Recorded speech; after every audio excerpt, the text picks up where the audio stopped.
Hi friends, welcome to my channel Nisha Krishnan. ഇന്ന് നമ്മൾ സംസാരിക്കാൻ പോകുന്നത് സാധനയെക്കുറിച്ചിട്ടാണ്. സാധന എന്ന് പറഞ്ഞു കഴിഞ്ഞാൽ നമ്മൾ നമ്മുടെ ഉള്ളിലുള്ള ദൈവത്തിനോടുള്ള സ്നേഹം പ്രകടിപ്പിക്കുന്ന ഒരു രീതിയാണ് സാധന എന്ന് പറയുക. അതായത് നമ്മൾ പൂജയിലൂടെ ആവാം, നമ്മളുടെ പ്രാർത്ഥനയിലൂടെ ആവാം, നമ്മുടെ ജപത്തിലൂടെ ആവാം, നമ്മുടെ യോഗ പ്രാക്ടീസിലൂടെ ആവാം. അങ്ങനെ എന്ത് മീൻസും നമുക്ക് തിരഞ്ഞെടുക്കാം. അതല്ലാതെ നമ്മുടെ കർമ്മങ്ങളിലൂടെ ആവാം, നമ്മുടെ ജോലിയിലൂടെ ആവാം, നമ്മൾ മറ്റുള്ളവരെ സ്നേഹിക്കുന്നതിലൂടെ ആവാം, നമ്മുടെ റിലേഷൻഷിപ്പിലൂടെ ആവാം. റിലേഷൻഷിപ്പിലൂടെ എങ്ങനെയാണെന്ന് വെച്ച് കഴിഞ്ഞാൽ, അതായത് ദൈവമാണ് അവരെന്ന് കണ്ടിട്ട് അവരെ സ്നേഹിക്കുന്നത്. നമ്മൾ അതൊക്കെ ഹയസ്റ്റ് ഫോമാണ്. അപ്പോൾ അങ്ങനെ നമ്മുടെ സാധന എങ്ങനെയാവാം? നമ്മൾ നമ്മുടെ കർമ്മം വഴി ഇത് ചെയ്യുന്നതിന് കർമ്മയോഗ എന്ന് പറയുന്നു.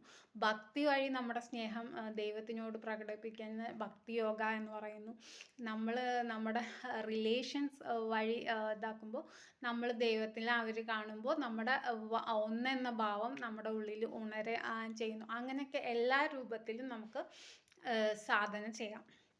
അപ്പോൾ നമ്മൾ സാധന ചെയ്യുമ്പോൾ നമ്മുടെ മൈൻഡ് പ്യൂരിഫൈ ആവും. നമ്മൾ പ്യുവർ കോൺഷ്യസ്നെസ്സിലേക്ക് എത്തും. അതായത് നമ്മൾ എന്തിനെ ആരാധിക്കുന്നു, അതായത് ദൈവത്തിനെ ഏത് രൂപത്തിൽ ആരാധിക്കുന്നു, ദൈവത്തിന് അതേ നമ്മളെ എന്തിനെ സ്നേഹിക്കുന്നു, നമ്മൾ മനസ്സിൽ എന്തിനെക്കുറിച്ച് ചിന്തിക്കുന്നു, അതായിട്ട് നമ്മൾ തീരും എന്നാണ്.